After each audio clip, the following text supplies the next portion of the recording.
وتوكل على الحي الذي لا يموت وتوكل على الحي الذي لا يموت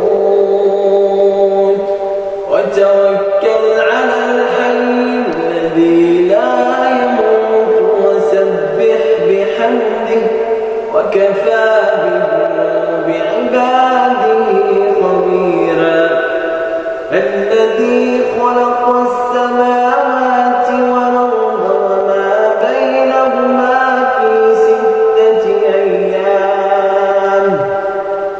6 أيام ثم استوى على العرش الرحمن فاسأل به خبيرا وإذا قيل لهم اسجدوا للرحمن وإذا